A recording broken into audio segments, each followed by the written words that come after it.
Hey, what's up guys? Today I thought I'd do a finishing tutorial because I have not been shooting knuckleballs that often the past month or so because I've been injured.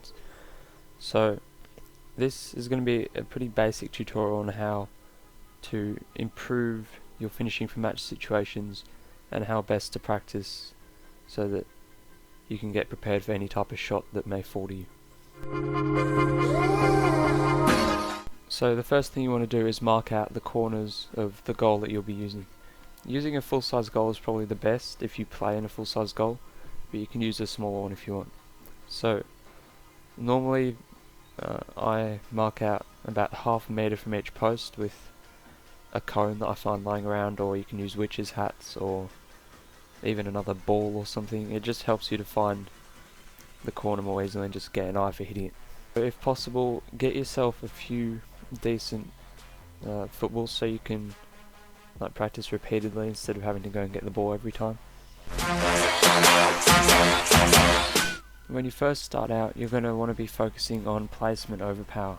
As you get better at that, you can start adding more power to your shots. So the technique for a place shot uses your instep. It's similar to a pass, but it has more power on it. As you go further out, like when you practice finishing further out, you're going to want to place more emphasis on shooting for power because it's going to be harder to beat the goalkeeper from that range. This type of shot, you change the position of your foot a bit so you can hit more up on the foot. Both shooting techniques are going to be different for each person that does it, so try a few things out, see what works for you. For my power shot, it's almost similar to my knuckle shot but a bit different.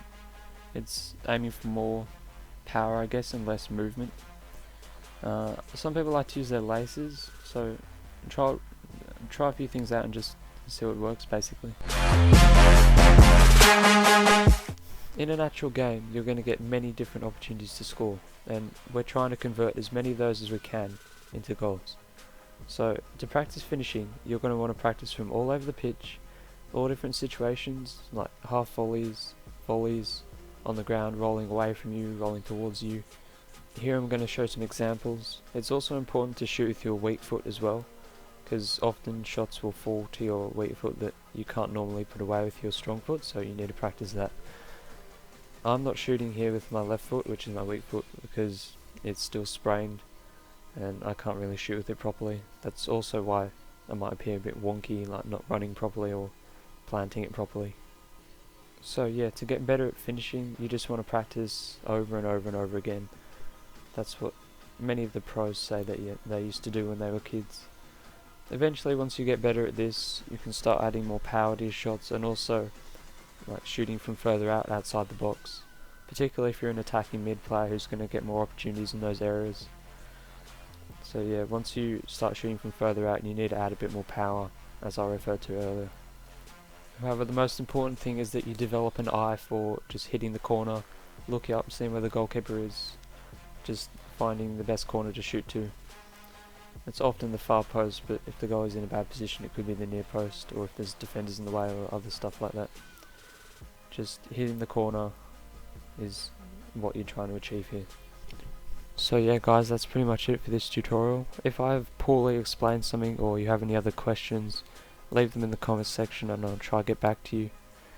A word of warning, if you practice this too much, like shooting repetitively, you can increase your risk of injuries such as hip flexor strains, ankle injuries. I'm no medical expert, but I have had a hip flexor tear before, which was quite a bad injury. So yeah, just be careful and stop if it starts to hurt, and don't do it too repetitively.